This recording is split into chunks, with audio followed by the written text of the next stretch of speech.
Bien, ahí estamos para grabar. A ver.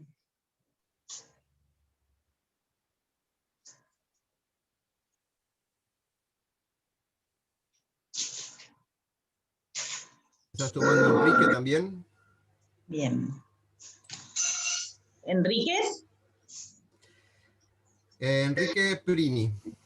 Ah, sí. A Henry, perfecto. Admitir a Marco Marcos. Ortega, Sí. Se está ingresando, pero está tardando un poquito. Por ahí tiene un tema Porque con la siempre computadora. tiene un tema de internet, Marcos. Debe estar en el campo. Bien.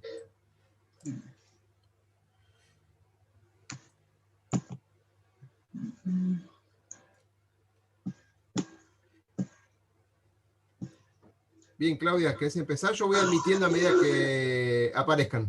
Bueno, perfecto. Bueno, les doy las buenas tardes a quienes están conectados hoy con nosotros. Feliz de estar en una nueva edición de Inspira Felicidad. Inspira Felicidad es un programa que está organizado para celebrar este día específicamente, para poder conectarnos con lo que nos hace bien, con la felicidad y con lo que a cada uno le haga bien para estar feliz. Así que la idea es, vamos a conversar sobre diversos temas relacionados con las emociones y el trabajo en equipo. Y la idea es, bueno, que podamos interactuar. Si surgen preguntas, van a ser bienvenidas. Oscar, nuestro querido moderador y anfitrión, va a estar leyendo lo que ustedes escriban si tienen dudas. Así que no hay ningún problema. Vamos a generar una linda conversación esta tarde. Ojalá que sea enriquecedora para ustedes. Para nosotros lo fue prepararlo. Vamos a estar con unos capos impresionantes. Ya habrán leído algo de Alfredo Hernández, un capo total de la neurología, un neurocirujano de aquellos. Mario Mouche, que bueno, es un capo dentro de lo que es el deporte, de alto rendimiento, con equipos. Así que bueno, vamos a tener, como puse en los posts, un programón hoy a la tarde. Así que espero que los disfruten y los voy a dejar en manos de Oscar, que es otro grande. Estoy rodeada, tengo el lujo de estar rodeada de profesionales impresionantes y también agradecida por estar rodeada por profesionales impresionantes en nuestra audiencia en la tarde de hoy. Teníamos más gente anotada, así que hay gente que me va avisando que está llegando un poquito tarde, pero que se va a ir sumando. Siempre somos los que tenemos que estar, así que muy bienvenidos. Y bueno, le cedo la palabra a mi querido Oscar. Genial, Claudia, buenísimo. Te voy a pedir mutear un segundo. Ahí estamos, genial. Bueno, el 28 de junio del 2012, esto es una introducción formal porque lo venimos repitiendo todos los años, pero para afianzar el tema del día de hoy, ¿no? La Asamblea General de las Naciones Unidas instituyó como el Día Internacional de la Felicidad el 20 de marzo, hoy, y se celebró por primera vez en el año 2013, o sea, sería el número 8º que estamos celebrando hoy con estos grandes referentes que voy a detallar algunas de las cosas de su vasto currículum que hay. Claudia, obviamente, inspira felicidad y viene haciendo un montón de eventos en esta relación. Este es un evento anual que se elige realizar en forma gratuita y participativa para toda la comunidad. Desde el Centro de Estudios de Felicidad de Argentina, con modo de colaborar con el mundo para expandir y elevar los niveles de felicidad. Hoy vamos a hablar de neurobiología, las emociones y el trabajo en equipo. Algo bastante, entre comillas, golpeado en el 2020, y la gran pregunta que va a estar latente es, ¿el bienestar y la felicidad puede mejorar el rendimiento de los equipos? Y para ello voy a resumir sus currículum.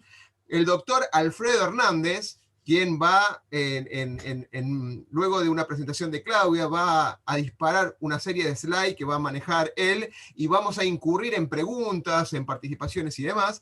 El doctor Alberto Hernández, apasionado de la ciencia, la biología y el cerebro, 35 años como médico neurocirujano, docente universitario, empezó a los 15, por eso es muy joven todavía, educador médico de la World Rugby del 2014 al 2020, y eso es muy importante que hagan hincapié en lo de rugby porque tiene mucho que ver con lo que va a hablar de desarrollo de equipo. Tiene un interés particular en la neurociencia, incluyendo su aplicación en la motricidad, los deportes, el rugby, la conmoción cerebral, la neurociencia, la educación, la capacitación docente en salud y ambientes deportivos. ¿Es un apasionado del fútbol? No.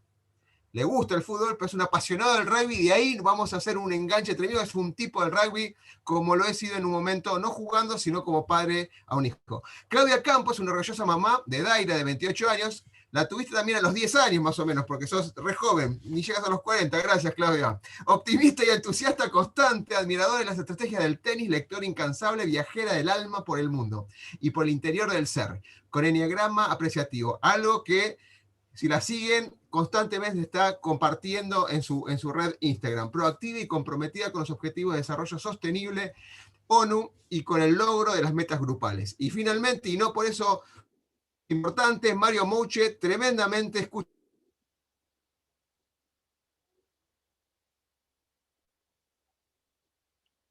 súper feliz, caminante, que compartimos esa idea de accionar, esos famosos 10.000 pasos por día, que por ahí lo vamos a discutir. Docentes de educación física, especialista en motricidad y desarrollo humano, licenciado de alto rendimiento deportivo, representante nacional en handball, preparador físico, presten atención, de la generación dorada del básquet Atenas 2004, ganador olímpico, del equipo ganador olímpico de oro, entrenador de equipos de alto rendimiento. Creo que ya con esto, tremendo. Yo, primero un fuerte aplauso así simbólico para todos ellos antes de empezar. Y ahora sí. No sé quién quiere pasar. Claudia, Alfredo. Perdón. Sí, Alfredo. ¿Me compartís la pantalla? Creo que arrancabas que vos, Claudia, hacer la introducción. Sí, a ver, más que... Sí, ahí te compartimos para que compartas pantalla, Alfredo. Y, a ver, la idea de conversar hoy es cómo nos podemos inspirar para trabajar en organizaciones. Para mí el tema del liderazgo es fundamental, ¿sí? Formar buenos líderes. Y para mí el buen liderazgo parte del autoconocimiento personal. Yo no puedo hablar de liderazgo si no me conozco. Cuando veo cursos o seminarios de liderazgo y no está el autoconocimiento personal, digo, ¿y cómo lidero? ¿Sí? ¿Cómo se lidera? ¿Cómo lidera un líder si no se conoce? Fundamental el autoconocimiento, por eso soy una apasionada del enneagrama, ¿sí?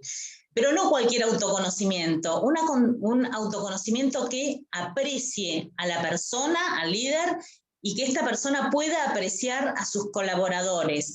Porque lo que vamos a estar hablando hoy es la importancia de trabajar con las emociones, ¿sí? Y desde las emociones, ¿cómo podemos liderar los equipos de trabajo?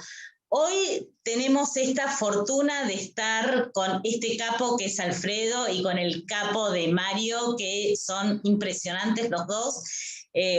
Uno desde la ciencia dura y pura, como es Alfredo, y el otro desde apasionado también de la ciencia dura y pura, pero también con esta experiencia en el alto rendimiento. Bueno, la verdad es que llevar adelante como preparador físico un equipo olímpico y que este equipo llegue a lo más alto, bueno, estamos hablando de experiencias fuertes.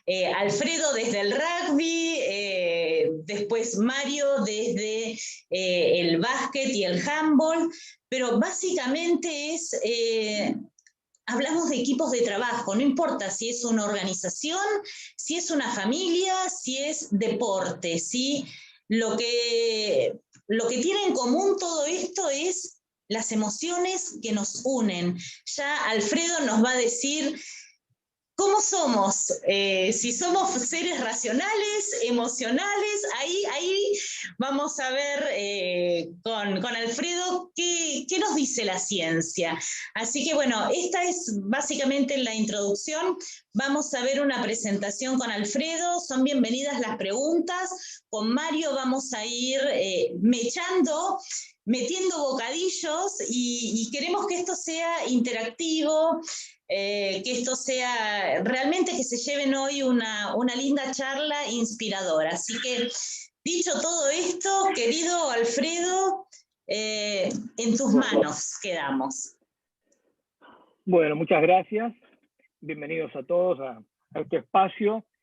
Y bueno, vamos a empezar haciendo primero cuestiones más prácticas para entrar ya en el tema concreto, y vamos a tomar dos historias reales, una individual y una colectiva, ¿no? Una historia individual es esta, historias públicas, por supuesto, donde un conocido empresario político de Francia, que fue el presidente del Fondo Monetario, digamos, una persona que estuvo compitiendo por la presidencia de Francia, confesó a un diario francés, bueno, que sus ambiciones políticas, y que en su autoconocimiento personal dijo, bueno, además de ser judío, me gustan los gustos caros y me gustan demasiado las mujeres. La historia continuó con una situación que se dio en el 2011 en un hotel de Nueva York, con una cuestión de abuso, de un intento de violación dentro del hotel contra una empleada, y que esto generó toda una situación judicial donde, por supuesto, tuvo que renunciar a toda su carrera económica, política, etcétera, etcétera. Está más que documentado, de hecho hay un documental en Netflix muy, muy bien armado, también toda la repercusión mediática que esto tuvo. Ahora, desde otro punto de vista, podemos decir, bueno, un hombre académicamente brillante, inteligente, con poder, con, digamos, una situación, como en una situación, estamos hablando de lo que tiene que ver con esta situación de abuso y en relación a la sexualidad como cuestiones primarias dentro del cerebro de un ser humano, genera, digamos, una cosa que terminó por destruir su vida en gran parte, ¿no? Digamos, de lo que venía sucediendo. Esto es una historia individual. Una historia colectiva, en otra situación, en Moscú, un avión entra en emergencia por falla de los motores con un aterrizaje forzoso que genera, desgraciadamente, la muerte de más de 40 pasajeros, la situación de rescate sobre la pista, y las consideraciones son que ante esa situación de emergencia, la Administración de Aviación, bueno, considera que un rescate organizado, en 90 segundos la gente debería, si es posible, salir del avión en estas condiciones. Pero lo cierto es que hubo en esa situación masiva un atropello dentro de los pasajeros que estaban en la parte posterior del fuselaje, donde cada uno quiso pasar uno encima del otro, tomar las pertenencias antes de salir, antes de escapar de semejante peligro. Y toda esta situación tan rápida genera decir, bueno, ¿qué fue lo que pasó emocionalmente? Lo hicieron como pudieron, salieron, discutimos qué decisiones se tomaron. Bueno, miren ustedes cómo esta situación de urgencia generó una conducta más que desordenada que termina catastróficamente con la muerte de 40 personas, que queda en la duda si se hubiesen salvado muchas más vidas si hubiese sido otro tipo de manejo. Pero son dos historias muy concretas de reacciones vinculadas a las emociones. Pero bueno, como les dijo Claudia al principio, dice, bueno, ¿qué es el hombre? El Homo sapiens, en su concepto clásico, bueno, somos los hombres, el Homo sapiens, realmente seres racionales. Bueno, es un poco lo que vamos a compartir ahora en esta charla. Pero las emociones, que es el núcleo central, son parte esencial de nuestra existencia, que influye, por supuesto, en tomar decisiones que tendrán después que ver con el desarrollo de nuestra vida, en todos los escenarios, incluido el profesional, además de la vida personal, pero que tiene que ver en forma directa esas emociones con nuestra situación interior, que es ese bienestar y por supuesto también la felicidad pretendida, y que esto en conjunto, cuando nos sumamos, porque no olvidemos que somos seres sociales, tiene que ver entonces con el progreso de la sociedad. Entonces ahora lo que ellos llaman, lo llama Mario siempre, y ahora Claudio dice, la ciencia dura, bueno, vamos a las definiciones. Y las definiciones son, bueno, emoción es una palabra que significa acción. Emoción es moverse, emoción es trasladarse. Ahora, desde el punto de vista ya desde la biología, las emociones tienen en nuestra consideración, en nuestro funcionamiento, una serie de cambios en el interior de nuestro organismo, en distintos planos, desde la fisiología básica hasta procesos cognitivos, por supuesto, la motricidad, nuestro cerebro funciona en relación directa para permitir el movimiento, y esto tiene tres cuestiones, digamos, que están encadenadas, que son aquellos estímulos que desencadenan esta emoción, internos o externos, y por supuesto un contexto, y por supuesto el objetivo que va a ser en última instancia la respuesta ante ese estímulo que genera una emoción, que genera un cambio, y a partir de ahí una acción. Esto es conceptualmente digamos, la definición. Pero me parece, y por eso queda remarcado acá, que sin emociones es imposible que pretendamos todo lo demás que es seleccionar, razonar, aprender, que es un tema, un capítulo que ustedes también conocerán, lo que es el aprendizaje, cómo las emociones impactan en todos los aspectos de nuestro funcionamiento cerebral y nuestro funcionamiento como persona. Sin emociones es muy difícil lograr todas estas cosas. Desde un punto de vista de distintas descripciones a lo largo de la historia del pensamiento humano, a lo largo de la ciencia, hubo más o menos un consenso para poder clasificar estas emociones en dos grandes grupos, primarias y secundarias. Las primarias, también llamadas universales, donde la mayoría de los investigadores pudieron consensuar en 6 tipos básicos de emociones primarias, que después van a generar la posibilidad de desarrollar lo que se conocen como las emociones secundarias, que ya están vinculadas con el entorno social.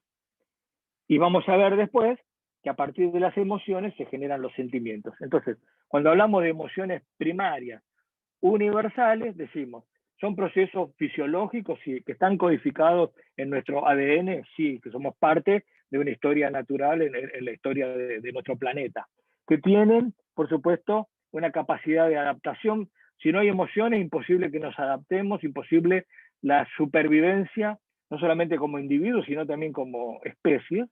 Y por supuesto que esto tiene una manifestación interna y externa, como ustedes están viendo, desde la expresión facial, que es muy, muy, muy importante. Esto ya hasta Darwin ya lo describía como la expresión facial de los estados emocionales, y por supuesto vinculado también a la postura.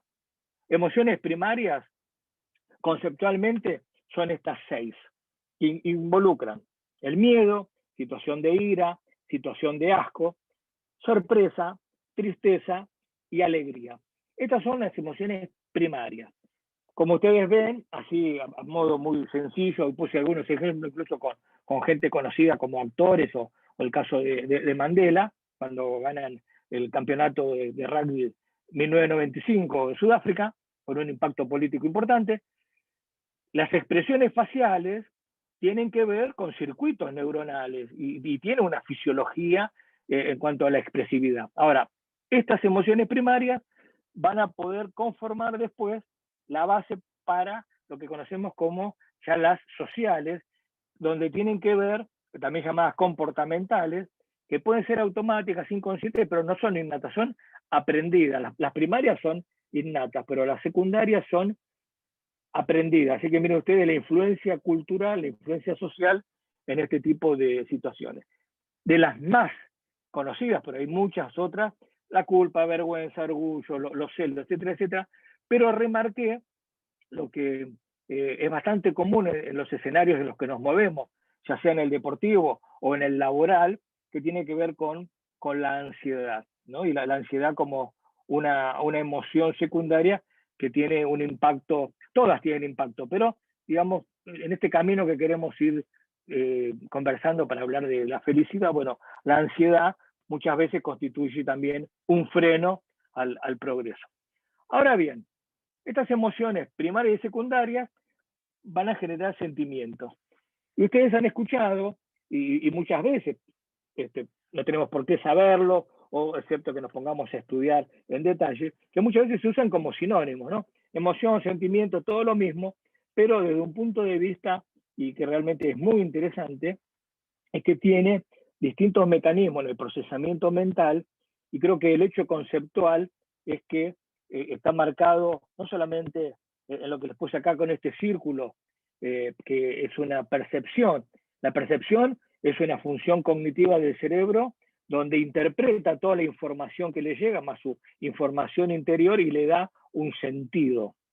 Ese sentido, esa percepción, es netamente subjetiva. Entonces acá viene una diferencia muy importante que me parece que es para llevarnos como mensaje, es que las emociones son públicas porque las podemos ver, las podemos medir, como ustedes están viendo, no solamente la expresión de la cara, sino con otras pruebas de laboratorio, de medir los niveles de hormonas, de medir la electricidad de la piel a la piloerección o la piel de gallina, como se conoce comúnmente, etcétera, o test del sudor, de la transpiración, pero los sentimientos no los podemos ver, realmente son internos, es el mundo interior que todos tenemos.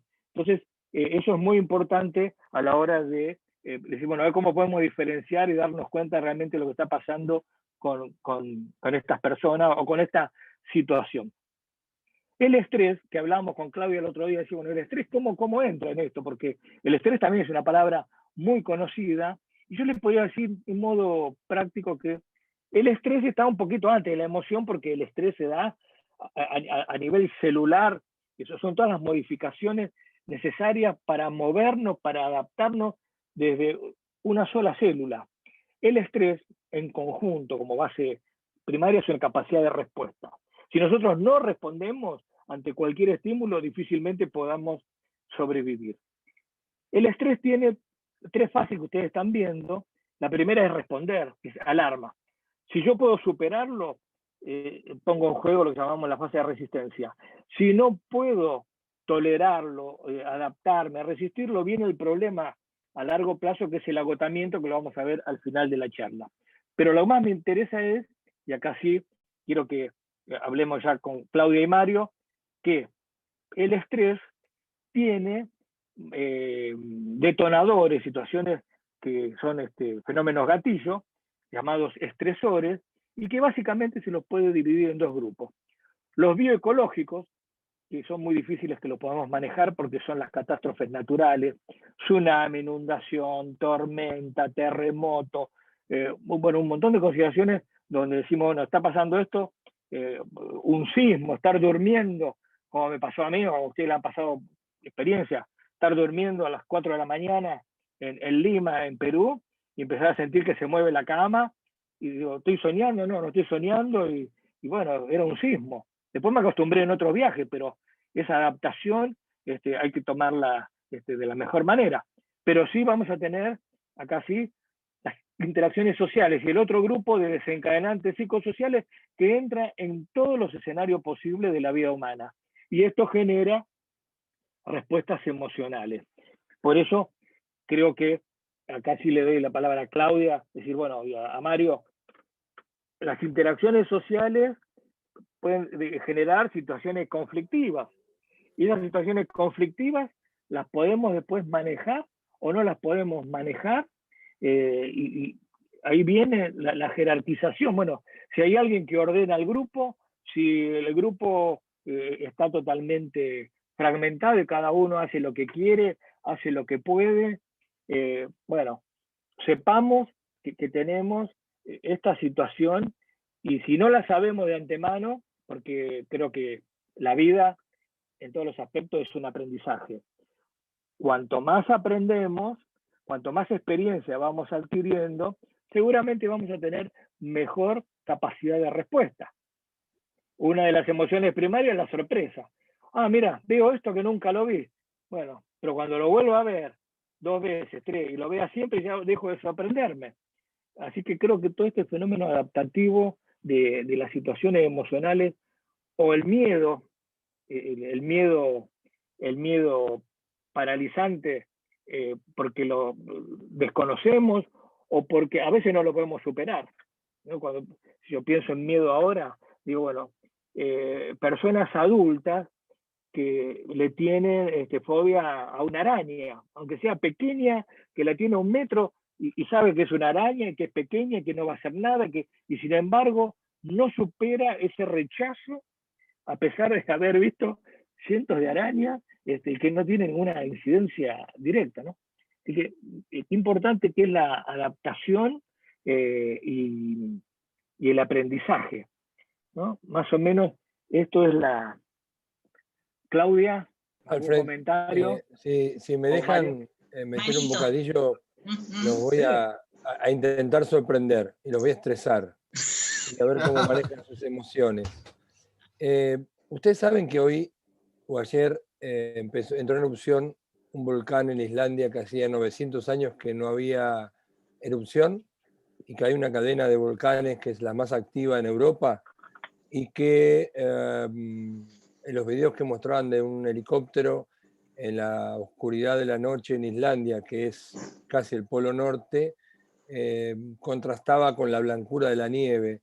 Entonces lo voy a estresar porque muchos de ustedes no saben esta información y si lo saben creen que le estoy tomando examen. Ya les estoy generando un estrés, o sea que hay un estresor en esto del aprendizaje y el conocimiento, pero además, ¿qué le significa a nivel emocional y sentimental o sentimientos que entrando en pandemia y sabiendo de que hay un cambio climático y que en Islandia hace 900 años que no hay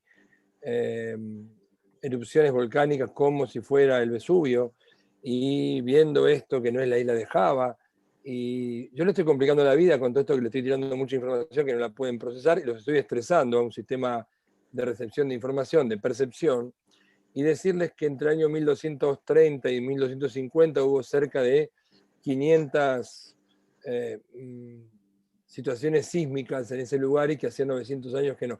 Todo esto que yo dije a propósito sin saber que lo iba a decir, porque cuando lo escuchaba Alfredo hoy y leí hace muy poquito esa información, estoy tratando de poner en situación práctica lo que le puede pasar a un jugador cuando va a patear un penal como Messi en la final de la Copa del Mundo y tiene un país atrás, o cuando un ejecutivo de una empresa tiene que tomar en nombre de la empresa, de los accionistas, una decisión que puede cambiar el rumbo de la empresa.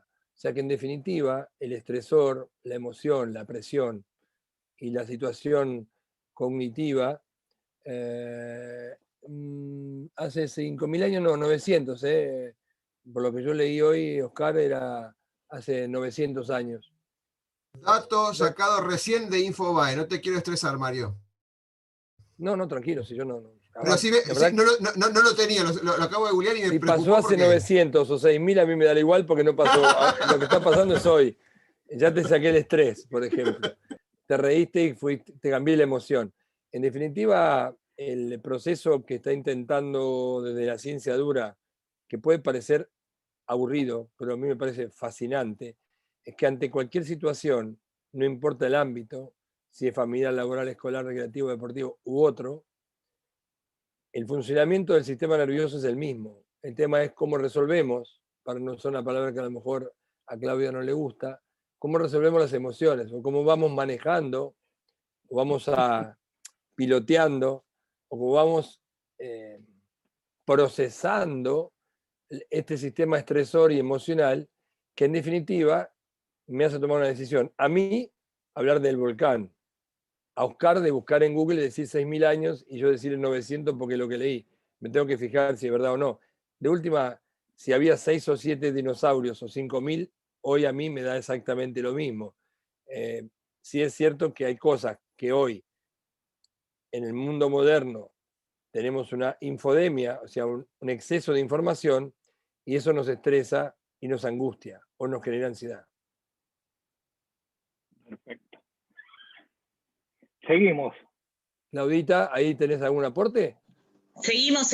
Está súper interesante todo lo que Alfredo nos está compartiendo. Realmente es empezar a tomar conciencia, ¿sí?, de nuestras emociones, de nuestros sentimientos, porque cuando estamos liderando equipos de trabajo, si no nos conocemos, podemos conectarnos con los miedos de los otros y potenciar estresores, ¿sí? Entonces, esto de poder conocernos, de poder saber que puede haber, como nos dijo Alfredo, estresores bioecológicos que a lo mejor, bueno, se nos escapan, ¿sí? Como este datazo que nos trajo Mario.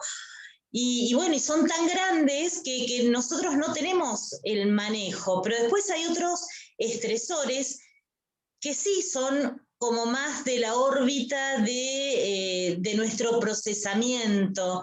Y es importante ir haciendo estas distinciones porque cuanto más familiarizados estemos, yo creo que no vamos a estar inmunizados. Creo que no hay vacunas contra los estresores, pero sí lo importante es que cuanto más preparados estamos, probablemente más preparados podamos, cuanto más preparados estamos, mejor podemos hacer frente o tener estas posibilidades de afrontar situaciones que nos estresan y poder también liderar mejor los equipos de trabajo. Así que esta es la idea. Adelante, Alfredo. Perdón, antes que hable Alfredo, Oscar, hace Sí. 6.000 años que ese volcán no entró en erupción, pero hace 900 que en Islandia no había terremotos ni lava. O sea, Madera, claro. fíjense lo que hablan de la percepción. Yo percibo lo que vos decís, busco la información, chequeo, o sea, hace 6.000 que ese volcán no, pero hace 900 que en Islandia no había actividad volcánica. Digo, para sacarnos el estrés. Sí, totalmente. Tengo unas preguntas relacionadas con esto, no sé si conviene que las sacamos al final, porque es algo muy puntual sobre los sentimientos. ¿Al final, Alfredo, cómo crees? Lo dejamos al final, pues dejarlo ahí anotado y a lo mejor le cambiamos la pregunta, después decía, no hubiera preguntado otra cosa. Okay. Claro. Desde el punto de vista de la fisiología pura y heredada, porque no es nuestra, sino que es parte de la historia natural de la supervivencia, es que las respuestas inmediatas son lucha o escape, me quedo, me voy, lo enfrento, hago lo que puedo. Bueno, toda esta cuestión, hay centros vegetativos en el cerebro que van a marcar esta situación donde, bueno, entra en juego ya después la experiencia, el aprendizaje para tomar decisión concreta, me quedo o me voy.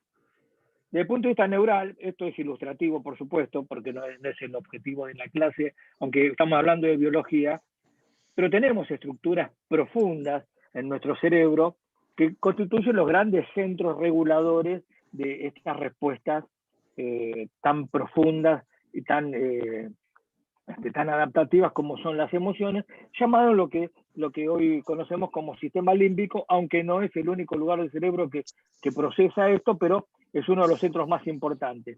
Pero sí quería remarcarles algo que seguramente, como dijo Mario, hay tanta información ahora y se habla de todo y escuchamos tantas cosas que, bueno, a veces me parece, ya con un sentido docente también, bueno, definirlo y decir, bueno, cuando ustedes escuchan hablar de las amígdalas, de las famosas amígdalas, las amígdalas del cerebro, porque también hay amígdalas en la garganta y en otros lados, pero las amígdalas del cerebro son los grandes controladores emocionales, el gran filtro de la información para regular nuestra conducta.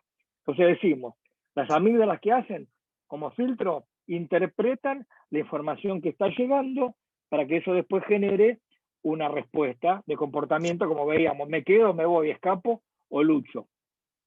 De los distintos núcleos, en la profundidad de los lóbulos temporales, están, en realidad es un complejo de varios núcleos, pero conocidos como amígdalas, donde constituyen el gran regulador.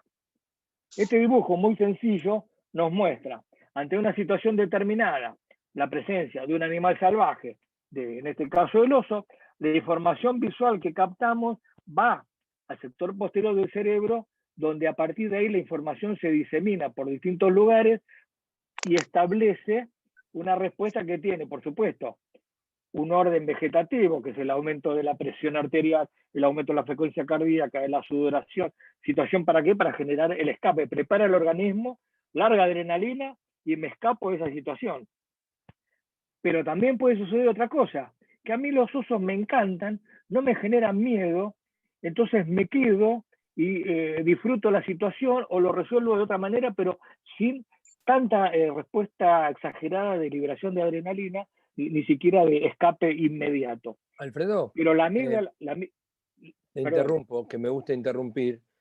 Cuando el gato se enoja, se le paran los pelos de la columna, especialmente, y uno dice, me puso los pelos de punta, cuando uno se enoja. Digo, para tener un correlato de cuáles son los marcadores somáticos claro, externos que uno puede visualizar, el cambio de la cara de un perro, la posición de alerta, ¿no? Digo, para interrumpirte, que me gusta. O la emoción primaria, Mario. La emoción primaria, la cara de miedo. Cara de miedo. Esa emoción primaria es una de las tantas manifestaciones. Los que están escuchando, como no me conocen tanto, y vos ya me conoces eso de que yo te voy a interrumpir, y nomás dicen cómo interrumpe, pero bueno, ya se van a acostumbrar. Mirá cómo se ríe, Claudia. No. Entonces, las emociones son movimiento, y movimiento es ir a la acción. Y por supuesto, esto es muy importante también considerarlo, que otras funciones de nuestro cerebro, que son las funciones cognitivas del conocimiento, o si ustedes quieren, del raciocinio, bueno, como la atención, la percepción, la memoria, la toma de decisiones, están balanceados. Esto significa que hay distintas redes para los controles y circuitos emocionales y distintas redes para los circuitos cognitivos de las distintas funciones. Si bien están por lugares distintos, interactúan en forma permanente. Esas amígdalas que yo les mostraba en la diapositiva están conectadas con el lóbulo frontal que rige gran parte del comportamiento. Entonces hay una comunicación directa. La amígdala ve la información y dice al lóbulo frontal, ¿qué hacemos? No, quédate, nos quedamos porque no pasa nada. O el lóbulo frontal dice a la amígdala, mira, escapemos porque no nos conviene. Esa interacción permanente es como los circuitos están totalmente integrados. Y en estas decisiones, que involucran todos los escenarios posibles, un concepto para ir sumando. No todas las decisiones son estrictamente racionales. Muy bien. El aprendizaje, como lo venimos mencionando, es, por supuesto, la capacidad de adquirir información, experiencia, y eso tiene que ser de forma permanente, y eso genera un cambio en el comportamiento. A partir de lo que yo aprendí, voy a cambiar mi conducta, el comportamiento. Ahora el aprendizaje, desde el punto de vista del funcionamiento del cerebro, se generan algunas cuestiones porque pueden ser elementos positivos y negativos, experiencias positivas y experiencias negativas, y generalmente las negativas son las que más nos frenan al cerebro, son las que más tenemos una tendencia de darle más jerarquía a esas informaciones, experiencias o aprendizajes que tienen connotaciones negativas, de manera tal que ese impacto genera una respuesta emocional también, que es el miedo al fracaso, el miedo, digamos, a la vergüenza, una emoción secundaria, o los celos, mira, que él hace las cosas mejor que yo, porque estoy en una situación competitiva, y eso también tiene que ver después con lo que consideramos la autoestima y lo que ustedes conocen también como la mentalidad ganadora. Estas cuestiones del aprendizaje tienen un recorrido, y el recorrido del aprendizaje tiene gráficamente lo que ustedes están viendo, de una selva totalmente virgen, donde hay que ir trabajando y recorriendo y armando un sendero gradualmente hasta llegar a una autopista como un elemento de simbolización gráfica para decir, bueno, todas las barreras que fuimos superando para después tener, con gasto menos de energía y mayor fluidez de información. Bueno, así es como funcionan las redes del cerebro a medida que vamos aprendiendo habilidades, destrezas deportivas, laborales, intelectuales, por supuesto, cualquier tipo de funciones de nuestro cerebro en aprendizaje. Por eso partimos de la base de la zona de confort Y aprender algo implica un esfuerzo, y ese esfuerzo implica un gasto energético. Y ese gasto energético tiene que ver después con la capacidad de producir más energía o gastar la poca energía y no poder avanzar. Y así es como vamos tomando un camino a lo largo de la adaptación. Y el aprendizaje está vinculado con las emociones. Y dentro de estas cuestiones también están con las motivaciones y la mentalidad ganadora, pero también otra cosa que creo que no es menor, que es no solamente las cuestiones individuales, sino también el contexto. Como somos seres sociales, el entorno tiene muchísima, pero muchísima importancia. Por supuesto, puede ser un entorno desfavorable o favorable, pero si vamos sumando elementos, y yo quiero aprender, que estoy motivado, y el entorno me ayuda, esa retroalimentación, ese sistema de recompensa, por así decirlo, seguramente me va a permitir un desarrollo. Ahora, si son todas barreras, yo quiero pero no puedo, el entorno es totalmente desfavorable y no me permite avanzar, termino en la tristeza, depresión, la frustración y tomo un camino totalmente diferente. Así que el aprendizaje es desde la zona de confort hacia una zona desagradable. Una vez que entro, después vuelvo a buscar otra zona desagradable, digamos, lo que era desagradable se transformó en confort y después de ahí pasaré a otro nivel. Otro tema. Alfredo, discúlpame.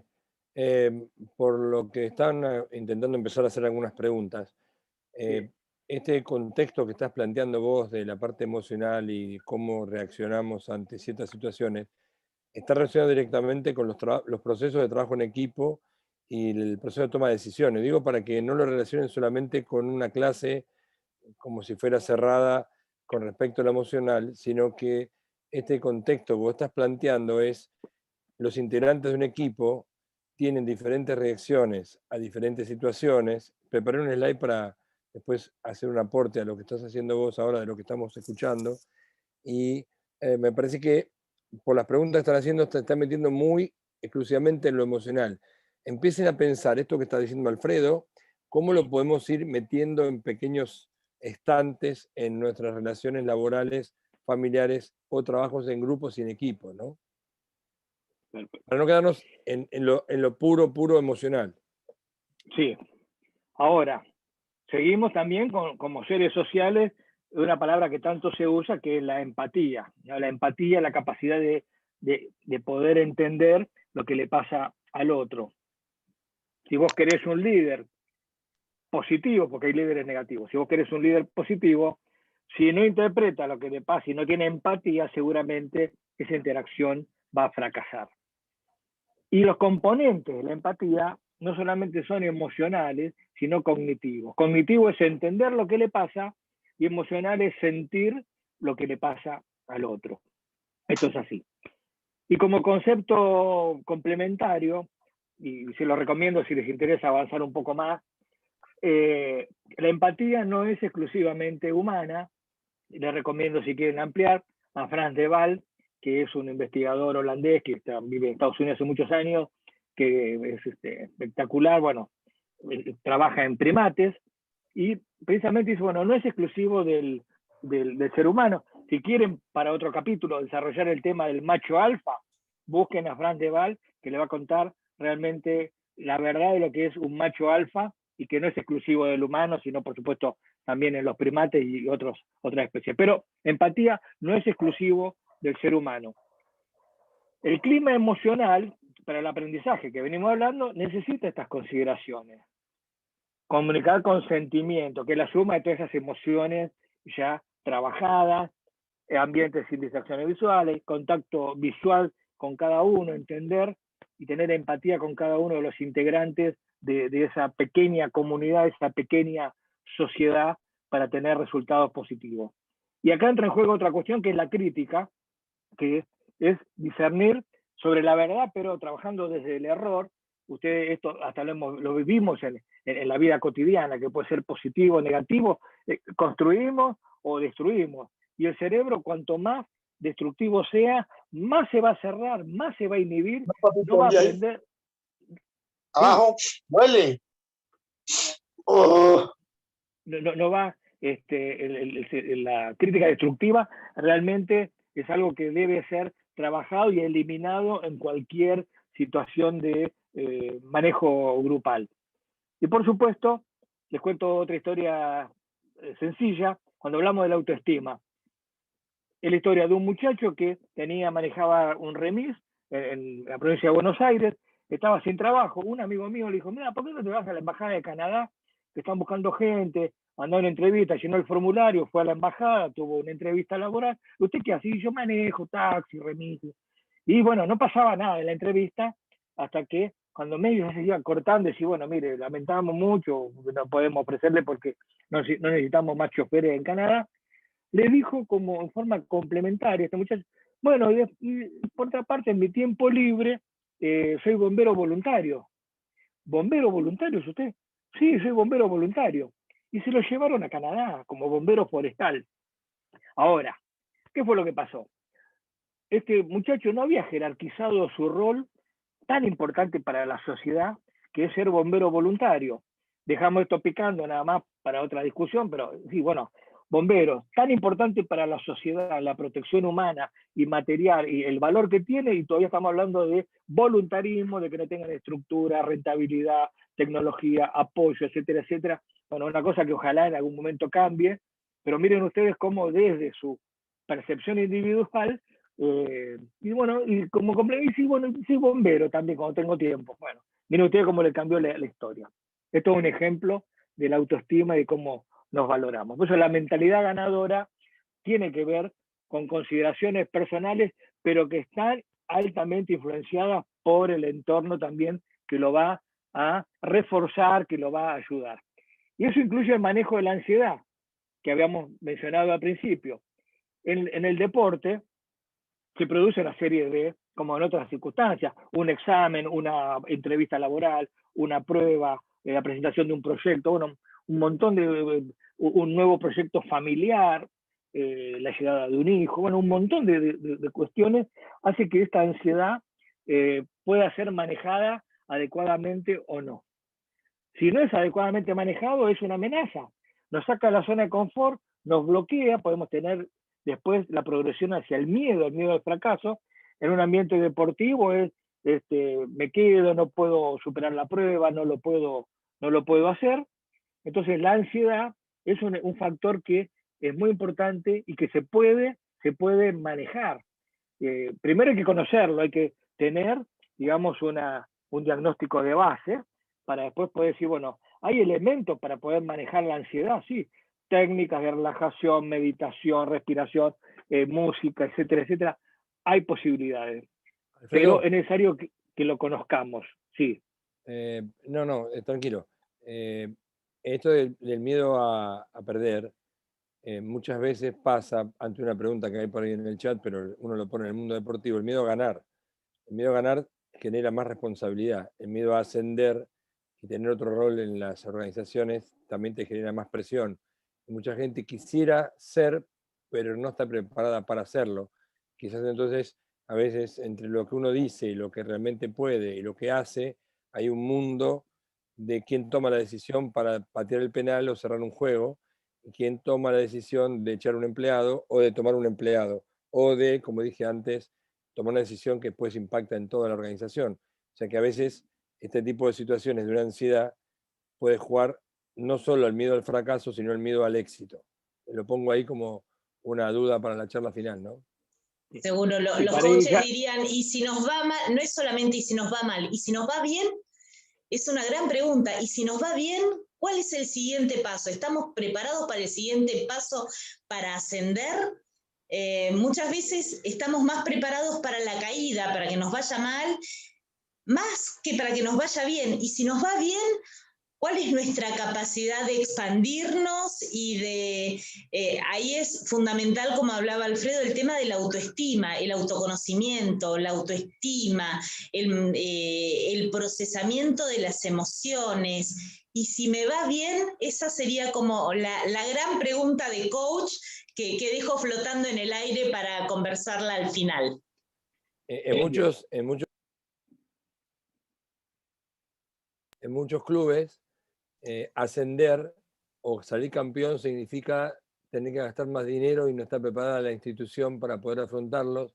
Y íntimamente prefieren no ganar porque no van a poder afrontar el próximo paso, y a veces uno dice, vamos a ganar igual, pero en la intimidad de la organización o en el traslado esto lo digo por experiencia, en el mundo del deporte, hay como un subliminal que funciona, que te tira el pantalón para abajo y de la pollera para no subir. O sea que esto, ante alguna pregunta que está por ahí, o que puede pasar como en consulta al final, leer la situación es lo más complejo. O sea, los líderes o los conductores o los que lideran una organización tienen que tener como un sexto sentido para poder percibir, que es lo que está hablando Alfredo, la percepción de esta situación, ¿no? Sí, sí. Y para ir redondeando, 2 palabras sobre el síndrome del agotamiento profesional, que en última instancia es el fracaso digamos, de no haber podido frenar a tiempo o darnos cuenta a tiempo de que las cosas no estaban funcionando y llegar a esto, ¿no? A una respuesta del estrés que se prolongó y que agotó todos los recursos y que no sale adelante, que tiene impacto a todo nivel y en todas las profesiones, en algunas por supuesto más que en otras.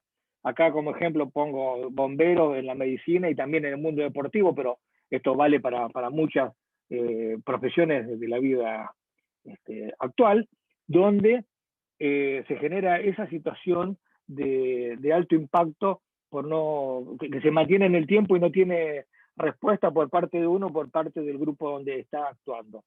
Esto fue descrito en la década del 70 y esta investigadora de Stanford, bueno, hizo un inventario o un test para valorar y poder rescatar. Lo más importante yo creo que es esta frase, ¿no? Decir, bueno, que nos pasa a todos y nos ha pasado alguna vez, decir, cuando volvemos a nuestras casas no hemos logrado cortar el problema laboral, ocupacional, y seguimos dentro de nuestra casa a pesar de buscar el espacio de relajación y de descanso y de desconexión, y no podemos y seguimos con ese mismo conflicto no resuelto en forma permanente, ¿no? Imagínate ahora, discúlpame, en época de pandemia, que la oficina y la casa es la misma, ¿no? ¿Cómo hacemos para cortar el problema de la oficina estando en casa? No cambiamos de lugar, no cambiamos el ámbito, seguimos en un mismo ámbito con este problema. Y cuántas veces una de las consultas más grandes en este último tiempo es, bueno, ¿cómo hago para cortar este tema? Que tengo un problema en la oficina, se me terminó el horario, pero no es que tuve un trayecto, bueno, salí de la oficina, hice algo diferente, me fui a mi casa, no. Se terminó el horario de oficina y sigo en mi casa, en el mismo ambiente y a lo mejor con otras personas que no tienen que ver con la oficina, interactuando con estos problemas. Interesantísimo el tema porque precisamente es actual, ¿sí? Tema pandemia, tema de trabajo, el home office, y cómo hacemos, y uno de los datos que diste es, bueno, esto de, yo siempre digo, respirar. A ver, respirá, para un minuto, levántate, da una vuelta a la mesa, o sea, no podés salir a caminar por la calle, bueno, da una vuelta a la mesa, hace algo que te cambie la mirada, que te cambie la situación, para que puedas también redireccionar todo lo que está sucediendo. Y qué importante que es aprender a hacer un corte, ¿sí? No estar en la oficina, estoy en mi casa, tengo que aprender a separar estos temas para que no afecten luego a la vida familiar. ¿Es fácil? No, por supuesto que no. La respuesta es no es fácil. ¿Es Claudia, posible? Sí, es posible. Dime. hoy hace un año exactamente que empezó el encierro. Hoy. Si cerramos los ojos y miramos para atrás, ¿qué nos pasaba el viernes 20 de marzo del año pasado, donde en la calle no había nadie, yo miro por la ventana ahora y hay tránsito, y cómo nos fuimos adaptando a esta situación o no, y cómo procesamos esto de un cambio de hábitos, ¿no? y cómo impactó en el sistema inmunológico, en el sistema emocional, en el sistema laboral, familiar, personal, ¿no? O sea, ahora como decías eso, mirando por la ventana, digo, hace exactamente un año estaba acá y afuera no había nadie, y no sabía, te decía que era una semana, y llevamos un año y tampoco sabemos cuánto falta, ¿no? Eso también es un tema interesante que va dentro de esto, ¿no? Entonces, una de las preguntas que nos hacemos es, ¿todas las decisiones son racionales? Absolutamente no, es una idea ya abandonada, es una idea abandonada. Las decisiones involucran mecanismos emocionales y procesos cognitivos, que por supuesto están interactuando en forma permanente, que hay zonas del cerebro que hacen ese trabajo de seleccionar y buscar lo que nos pasó, lo que estamos haciendo y cuál va a ser la proyección del futuro sobre esa decisión que estemos tomando, y que está marcado por lo que llamamos marcadores somáticos, y acá le damos pie para ir terminando a una investigación que tiene cada vez más relevancia con este investigador portugués que vive en California, donde la teoría del marcador somático habla, primero, descartando lo que René Descartes en el 1700 hablaba y había separado la mente del cuerpo. Bueno, eso quedó en la historia, más allá de las tantas cosas positivas que hizo René Descartes, pero hoy por hoy sabemos que la influencia de las emociones sobre la racionalidad es tan importante, y por eso hablamos de marcadores somáticos, que son los detonadores motivacionales para hacer algo o para no hacerlo, y que tienen alto impacto sobre las emociones. Por eso también se los dejo para que después, si ustedes quieren ampliar, Damasio realmente es algo, vale la pena leerlo si les interesa. Por eso él dice, la emoción está vinculada al cuerpo, el sentimiento está vinculado a la mente, porque decíamos que es algo muy subjetivo, es un proceso de percepción mental propia de cada persona. Y él le da esta metáfora que es la conciencia de la emoción. Y también volvemos a la primera diapositiva. Entonces, ¿qué es el hombre? ¿Un ser racional? Absolutamente no. No somos máquinas pensantes que estamos sintiendo, sino que somos máquinas sentimentales que de vez en cuando pensamos. Por eso, para terminar, esta es la última foto. Las emociones son esenciales, sí, esto lo vimos ya, para todas estas cuestiones. Ahora, la frase final es que el cuerpo y el cerebro están en una danza interactiva permanente, continua, donde los pensamientos que genera nuestro cerebro tienen incidencia en el estado emocional, y que lo mismo puede pasar cuando el cuerpo cambia el paisaje del cerebro, y de esa forma también se puede modificar el sustrato que genera los sentimientos.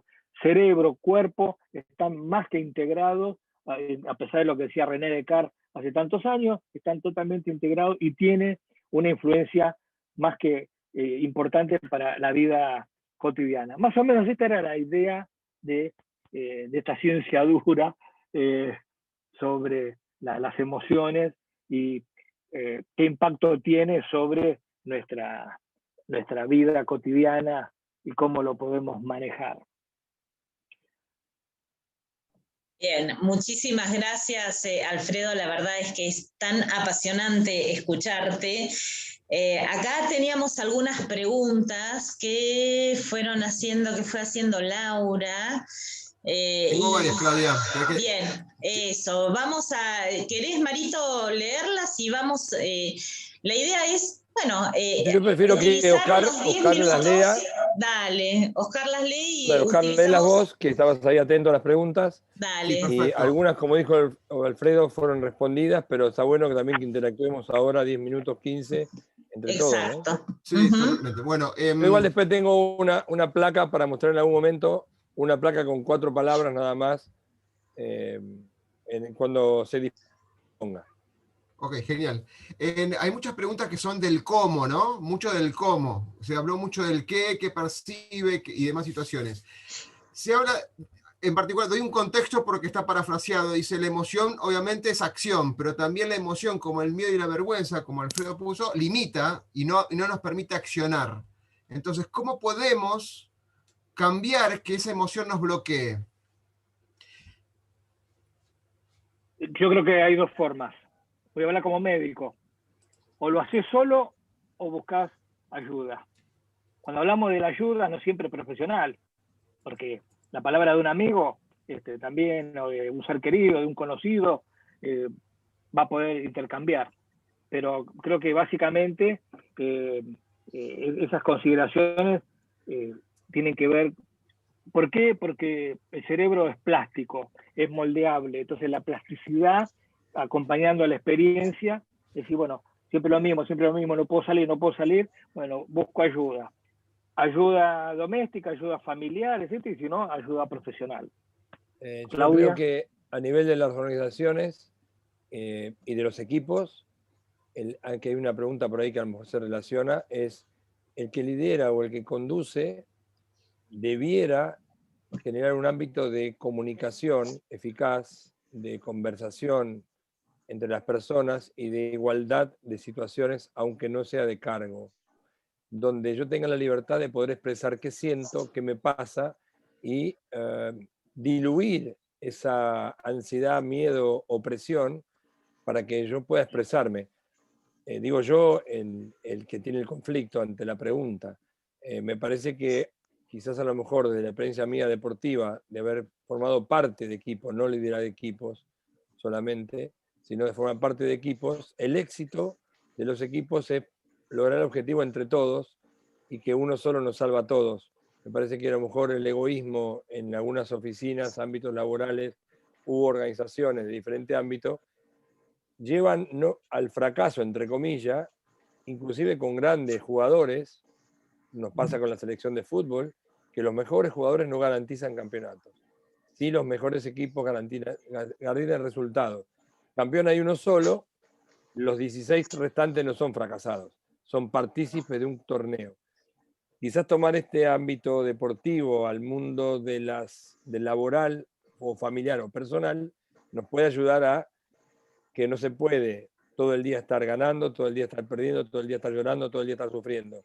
La vida son momentos y uno debe poder ir amalgamando esta posibilidad de amasar una situación grupal en pos de un resultado y un objetivo que está planteado, ¿no? Quizás a lo mejor en algunas empresas que tienen que ver con las finanzas, con objetivo de venta o de facturación, lo digo porque he participado con Claudio en algunas de las reuniones, es la presión del objetivo de la semana de facturar tanto te pone una chapa en la cabeza que no te deja pensar. Yo quisiera a lo mejor habría que plantearlo de otra manera. ¿De qué manera conseguimos los objetivos? Un marcador somático. Claro. No sé si, Claudia, aportarle tu experiencia del lado de la oficina. Sí, a ver, mientras escuchaba, lo que yo, una de las metodologías que trabajamos es algo que se llama redarquía, trabajo en red, ¿sí?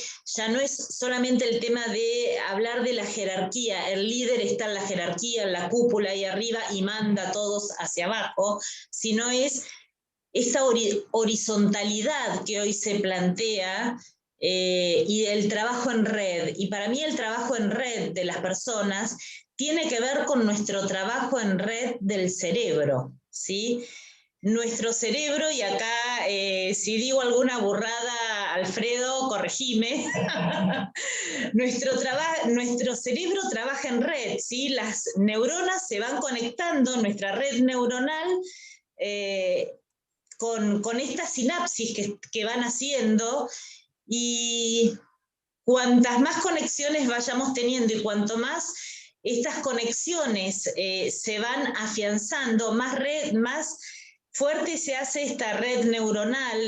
Tenemos, por suerte, como vos dijiste, la neuroplasticidad. Podemos ir haciendo nuevos caminitos neuronales y creo que si conocemos el cerebro, podemos conocer también mucho mejor cómo podemos trabajar en red en los equipos de trabajo, conectándonos, intercambiando esta horizontalidad del cerebro que nos hace conectarnos con las otras neuronas y todas estas neuronas son importantes. Necesitamos todas las neuronas que tenemos. ¿Tenemos millones? Sí, pero no sé, son importantes. Entonces, cuando hacemos un trabajo en red, poder trabajar la empatía. Por eso es tan importante el autoconocimiento del líder y de todos los integrantes del equipo, ¿sí? Porque no es solamente que necesito un líder que sea el que maneja todo y todos los demás son súbditos. No,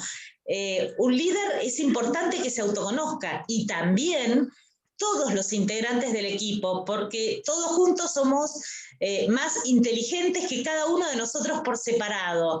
Entonces, esta posibilidad de trabajar en red es lo que creo que, no quiero decir garantiza el éxito, porque no hay éxitos garantizados, pero sí nos da la posibilidad de ascender exitosamente en equipo, ¿sí? Si trabajamos en red, si hay buena comunicación, si hay buena conexión, todo esto creo que hace que se favorezca el trabajo en equipo, como se favorece nuestro trabajo en la cabeza, cuando nuestras neuronitas se van comunicando.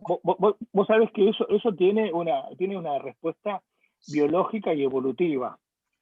El Homo sapiens evoluciona precisamente porque logra adaptarse a la vida, lo necesita, adaptarse a la vida social, porque empiezan a protegerse entre sí y a partir de ahí todo lo que es la lucha de la supervivencia, del alimento, de la pareja, etcétera, etcétera. Desde el punto de vista evolutivo, el desarrollo del cerebro, en un cerebro social, ha permitido también la necesidad de lo que se llaman las habilidades cognitivas. Un primate de los superiores puede más o menos reconocer y tener en su grupo, con distintas jerarquías, otros 50 individuos. En cambio, el Homo sapiens puede manejar hasta 200. Y acá le voy a explicar algo. Uno puede tener muchos amigos en Internet y 1 millón de amigos en las redes sociales. Pero nuestra capacidad cognitiva es que tenemos hasta 200 personas, y piénsenlo después cada uno, hasta 200 personas, más o menos, que es saber cómo cada de esas personas que yo conozco, qué vínculo tengo con cada uno y qué vínculo tienen entre sí esas personas. Eso es un trabajo de investigación de Robin Dunbar de Oxford sobre las capacidades cognitivas de la vida social del ser humano. Así que lo que vos estás diciendo es así. Y un comentario, un complemento.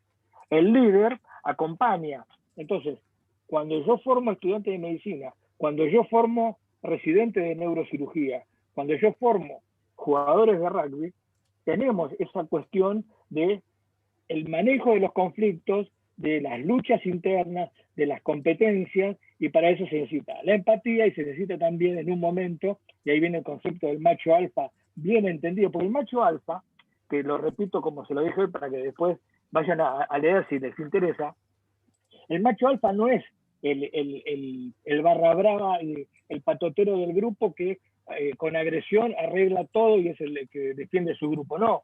El macho alfa es el más inteligente, el más representativo, el que tiene empatía y no es un tema de violencia.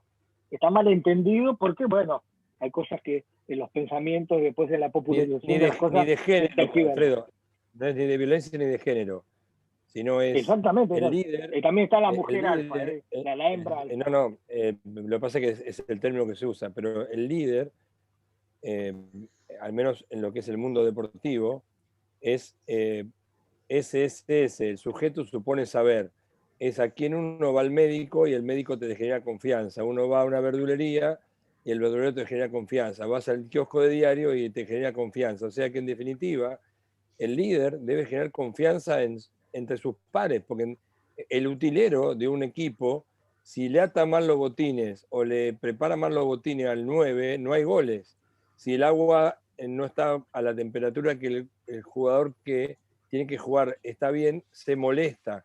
Si me llaman, o sea, hay un montón de situaciones que en el mundo del deporte es más fácil, porque uno tiene el contacto diario. En la organización, supónganse que estamos en la presencial, llega la gente al trabajo a las 9 de la mañana, y el que tuvo problema con el colectivero, o con el taxista, o el bebé no durmió la noche anterior, no está igual que el día anterior, aunque sus capacidades cognitivas sean las mismas, las intelectuales también, pero las emocionales no, porque vienen con una carga diferente. Por lo tanto, esto que preguntaban por ahí, si todo es adaptación, sí, todo es adaptación, pero como dijiste muy bien vos en la charla, hay un punto, caramelo, que si te pasás, se te corta la mayonesa. O sea que, ¿cuánto batí la mayonesa? Hasta un punto. Si la seguís batiendo, se corta. O sea, ¿cuánto aguantamos la presión del jefe? ¿Cuánto aguanta el empleado la presión del jefe? ¿Cómo es esta situación? Entonces, uno tiene que ir, como digo yo, como el equilibrista manejando la vara y los pies en la soga, ¿no? No sé si me expliqué. Tengo otra pregunta, si les parece, más orientada a equipos, que dice, la persistencia de una emoción provoca un estado de ánimo. Y da un ejemplo, el miedo produce fobia. Acá lo corroboran ustedes, pero calculo que esto es cierto, ¿no? O sea, una emoción que se dispara en ese momento, como la sorpresa que mencionó Alfredo, o el miedo, o lo que fuera, cuando persiste en el tiempo se transforma en eso invisible o en ese estado de ánimo. ¿Qué pasa cuando los integrantes de un jugadores de un equipo en partidos consecutivos van perdiendo y se transmuta esa emoción de perdedor en fracaso, en un estado de ánimo de fracaso? ¿Cómo se sale de eso? Qué preguntita, ¿no? O sea, esto te lo puedo decir si querés en playoff de básquet. Un día perdés por 40 y el otro día ganás por 20.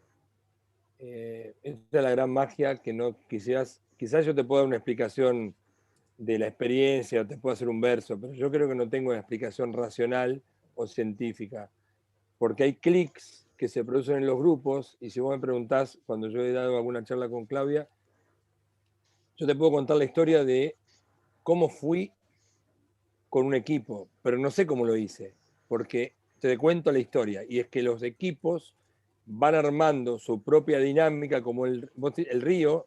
Vamos, si querés, a la lava que vos viste en la... ¿Dónde va la lava de ese volcán? A donde la tierra le permite ubicarse. No hay un preestablecido dónde va a ir esa lava. Entonces, en la dinámica de grupo o en la dinámica de los equipos, lo impensado, lo inesperado, la incertidumbre. Y si vos me preguntás a mí, quizás a lo mejor no lo dejo contento a nadie, pero no tengo la fórmula para decirte cómo es el éxito de un equipo, sino que yo te puedo contar la historia de cómo salimos campeones, Alfredo, cómo ganó un partido, pero cómo salís de 5 partidos que perdiste a ganar 5 partidos seguidos. Te puedo contar una historia. Yo tomé un equipo una vez que venía de 10 partidos perdidos. Esto fue yo llego a Sunchales, el equipo venía de Comodoro Rivadavia, yo llego, ceno con el equipo. Escuchen esto que es verdad, ¿eh? Y al otro el equipo gana. ¿Sabes qué me dijo un jugador? Qué buena tu presencia, gracias a vos ganamos. Le dije, escuchame, yo llegué anoche y me senté en el hotel y comimos. Pero yo me siento bien porque estás vos. Es una locura. Pero esto es verdad, ¿eh? Esto era el equipo de Gimnasia de Comodoro, nosotros le ganamos a Sunchales. Esa noche el técnico Sunchales renuncia por ese partido, porque, bueno, no sé, un montón de circunstancias. Ahora yo te cuento esta historia. Ahora, ¿qué pasó en la cabeza de los jugadores? Absolutamente yo no fui artífice de nada, porque yo llegué al hotel, comí, me fui a dormir y fuimos a la cancha otro día. No hice absolutamente ni un ejercicio. Ese jugador, uno, asocia la presencia, porque me conocía de antes, pero jugaron 12 jugadores, contra 12 que no se conocían, que no sabían que yo estaba ahí. No, no nos inspiré. No. Seguro que sí, Ahora, seguro que sí. Vaya a saber lo que le pasó a esa gente. Pero yo digo esto para que no puedo justificar ni explicar la razón de los 5 fracasos o los 5 éxitos. Y cómo después de ganar 5 partidos perdés 5 seguidos, porque es la misma explicación. Entonces yo digo esto no por experiencia, sino porque me pasó, diría mi amigo Ricardo Solano. Lo cuento porque me pasó, y cada uno de ustedes tendrá una explicación, no, una historia contada de algo que les pasó. Por eso digo que hay una parte de esta que la podemos contar y otra cosa que la podemos justificar. Ahora, si se ponen en qué es lo que pasa, John Dewey dice, la experiencia no es lo que te pasa, sino que haces con lo que te pasa. Es decir, después de esta situación, ¿qué hacemos? Y esto es tejer, como decían ustedes, las conexiones, las situaciones y las vivencias en los grupos. Y para esto yo creo que no podríamos transferir como una transfusión de sangre la experiencia de ser ganador o perdedor. porque si no, como digo siempre yo, sería muy fácil ganar y uno escribiría la fórmula del éxito y todos seríamos exitosos, pero en la vida es eso que nos permite un día ser ganadores y un día ser perdedores y aprender, como dijo Alfredo, el aprendizaje de todo lo que nos pasa. Lo bueno, que para mí todo es bueno, aunque uno lo pueda conceptualizar como malo, ¿no? Sí. Pero bueno, uno de los temas que hablamos de las emociones era el contexto. Entonces, hay herramientas para trabajar. Si emocionalmente el equipo está en un callejón sin salida, hay herramientas y la psicología deportiva, etcétera, etcétera. Pero también, cuando hablamos del contexto, no hablemos del alto rendimiento, hablemos del amateurismo. Cuando nosotros jugábamos al rugby, perdíamos siempre, porque teníamos lo que teníamos. Y sin embargo no nos deprimimos, más allá del momento, y seguimos jugando el campeonato, a pesar de no ganar nada, porque éramos felices haciendo lo que estábamos haciendo. Y que seguramente es distinta la motivación al alto rendimiento, al nivel de exigencia, la monitorización y un montón de otras cuestiones. Entonces el contexto también nace. Si vos tenés herramientas en el alto rendimiento, bueno, estos jugadores, algo les pasa, tener psicología deportiva, un montón de cosas. O el manejo del grupo, cambiar el líder, porque evidentemente, o el entrenador, o bueno, digamos, somos un rompecabezas que permanentemente tenemos que ir. Si quieren, me viene a la cabeza Schumacher, se entera que muere su mamá, corre, gana y después toma un avión y se va al velorio. Yo creo que no hubiese podido ni siquiera dormir. No sé, cada uno de ustedes puede manejar la emoción de la pérdida de su madre de una manera diferente.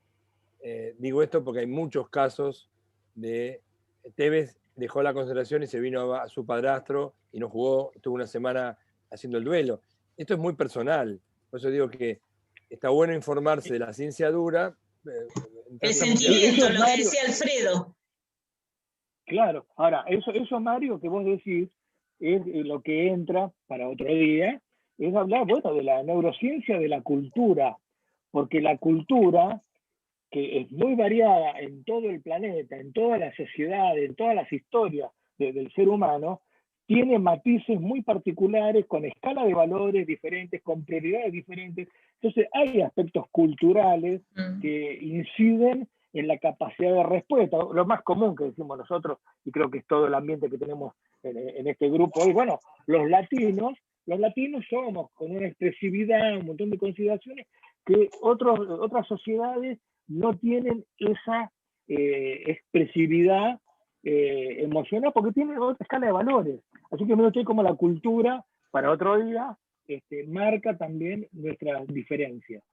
Bien, y para ir cerrando voy a tomar la última pregunta que puso aquí Laura, esto de ¿qué pasa con, a ver, espera que voy a leer la pregunta, ¿qué pasa con las potencialidades que no se desarrollan en los equipos? ¿Sí? Y acá esto me encanta, porque yo tengo la mirada desde mi experiencia trabajando en organizaciones. ¿Qué pasa cuando tenemos un equipo y hay gente que tiene excelentes condiciones, pero tal vez el líder no los ve o no los quiere ver o no le quiere dar el espacio? Y aquí entran los miedos, las mezquindades, las envidias, ¿sí? Las avaricias, un montón de situaciones. Probablemente si una persona no es vista, no es considerada, hará lo posible para que sí se lo vea, y si no te pueden ver, probablemente lo que haga este potencial es golpear la puerta de otro lugar, es irse. O sea, lo más sano muchas veces cuando no te ven y vos estás tratando de que te vean y te siguen, usando el ejemplo deportivo, te siguen dejando en el banco de suplentes y vos tenés toda la fuerza y todo el potencial para salir a romperla en la cancha, pero no te quieren poner, y probablemente ese jugador espere el fin del contrato y busque otras puertas, ¿sí? Lo mismo pasa con una persona en un equipo, en una empresa. Yo puedo tratar de mostrarle todo, por eso es la importancia del líder, ¿sí? Quien está liderando un equipo de trabajo tiene que mirar el equipo, y no es mirar el equipo desde la cima, sino desde la horizontalidad, desde el círculo, cómo puedo ver a todos y tratar de sacar la mayor potencialidad de cada uno de nosotros.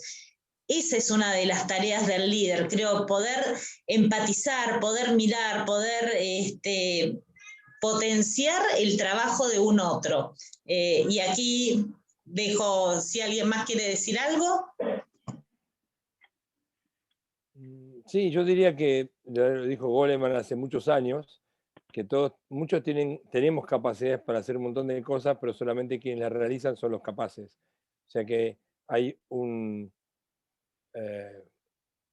posible condición y creo que el líder, el conductor, el que organiza, dirige, es ver de qué manera saca lo mejor de cada uno. Y a veces entran los egoísmos, la empatía, no empatía. O sea, es muy difícil manejar egos. Piensen que en una selección, que es lo que a uno le ha tocado muchas veces, uno recibe jugadores que en su equipo son líderes y pasan a ser obreros, ¿no? En una selección. Y esa selección reconoce como líder dentro de los líderes a uno o a dos, que a veces no son el líder tan importante en su equipo.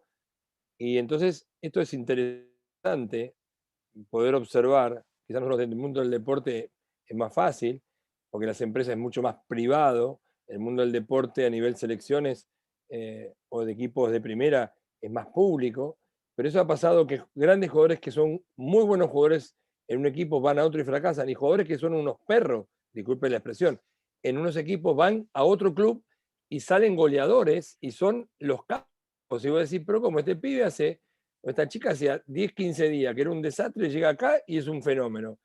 Estas son las grandes cosas que a mí me encantan del mundo del deporte y de la vida, es que no hay nada garantizado, mejor dicho, para ponerlo en positivo, está todo por jugarse y depende de cada uno de ustedes cómo descubren qué es la felicidad. Porque en definitiva, hoy que es el Día de la Felicidad, a mí me hace feliz ¿qué? Entonces, si a mí me hace feliz estar con un grupo determinado, todo va a pasar de una manera. Ahora, si me pesa ser el segundo D, o me molesta la cara de Andrea o de María Agustina, por ejemplo, aunque ellas me paguen un sueldo muy grande y me moleste lo que hacen, seguramente voy a fracasar. Y entonces ahí es donde entraríamos en este lavarropa que digo yo, donde uno pone todo adentro, prende el programa y hasta que no termina no sabemos el resultado, ¿no? No lo podemos parar el lavarropa. Gracias, gracias. Bueno, ya llegamos casi a las 8:30 de la noche.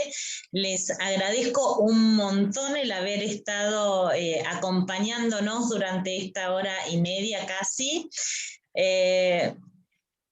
La felicidad como quimera no existe, lo que sí existen son pequeños momentos de felicidad, poder distinguirlos, ¿sí? La felicidad es una construcción, es el día a día, es, a ver, ¿qué me hace feliz hoy? Probablemente no sea lo que me vaya a hacer feliz mañana, y está bien, porque es una construcción diaria la felicidad, con lo cual no quedemos agarrados esperando de voy a ser feliz cuando se acabe la pandemia, voy a ser feliz cuando pueda viajar, voy a ser feliz cuando mi equipo gane, voy a ser feliz cuando me haga millonario.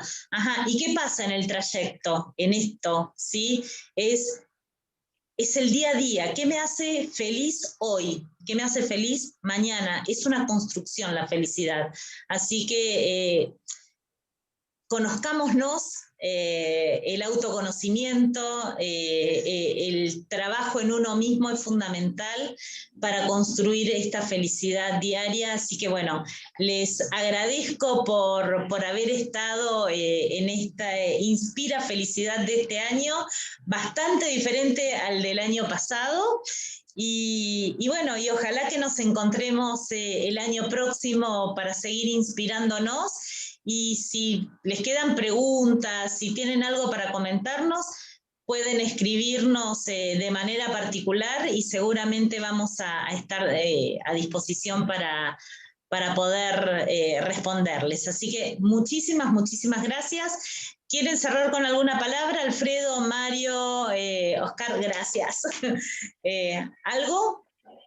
Mario tenía una placa para el final. Cierto, Sí, pero creo que por lo que estuvimos charlando, no, pero si quieren la pongo, pero me parece que no. Lo que estuvimos charlando se llevó por otro lado, no amerita. Sí creo que... Para la próxima charla. En su momento me pareció, pero ahora no. Eso también es parte de la flexibilidad de uno. Sí creo que, y vos Claudio sabés que, y Alfredo también, la frase que yo pongo siempre es que ser felices es el objetivo de la vida de uno. Inténtenlo a rajatabla. Yo tengo una frase: únicamente hago las cosas que me hacen felices. Me hacen feliz. Esta compartir con Claudia, bueno, Oscar lo conozco hoy, Alfredo, con los grupos de trabajo. Yo disfruto de lo que hago. Lo que les puedo decir es, imítenme en eso, que es ponerse como objetivo ser felices. Si uno es feliz, comparte la felicidad con otros, y eso se traslada como si fuera un dominó. En la medida que pensemos bien, actuemos bien y hagamos felices a los demás, siendo felices nosotros, esto de la empatía y el espejo funciona. Así que comprometerse con vivir o intentar vivir felices, ¿no? Bueno, otro día vamos a hablar de la dopamina, de la biología molecular de la dopamina. No, la felicidad es un sentimiento y creo que está bien el concepto de una construcción, pues una sumatoria de consideraciones como un objetivo a perseguir. Todos los días es el camino permanente de la zona de confort a la zona desagradable, vamos y venimos y tenemos esos momentos que son así porque la vida y la naturaleza es movimiento, y lo que es movimiento es dinámico. Así que en realidad nos manejamos como balance. La mayoría de las cosas que hacemos nos gusta, podemos hacerlas, nos hace felices, mejor. La mayoría de las cosas son negativas, bueno, veamos cómo salimos, si podemos solos o con ayuda o con otras herramientas. Pero bueno, te agradezco la atención, la invitación, y que se lleguen algunos mensajes, más que todo inquietudes, ¿no? Para decir, bueno, ampliar los temas, desarrollar, escuchar otra perspectiva también, ¿no? Que desde la ciencia, me gusta decir ciencia dura, es ciencia. Bien, gracias. Y como puso ahí John, bueno, hacer las cosas con amor y compasión. Esta es con pasión y compasión. Me gustó esto. Así que bueno, gracias inmensas a todos los que estuvieron acompañándonos hoy, a todas. Y bueno, ojalá nos sigamos encontrando. Muchísimas gracias por el tiempo de cada uno de ustedes. Chao. Un beso muy grande. Besos. Chao, Buen fin de. Chao. Chao, gracias a todos. Para todos. Chao. Gracias. Chao. Chao. Gracias. Gracias.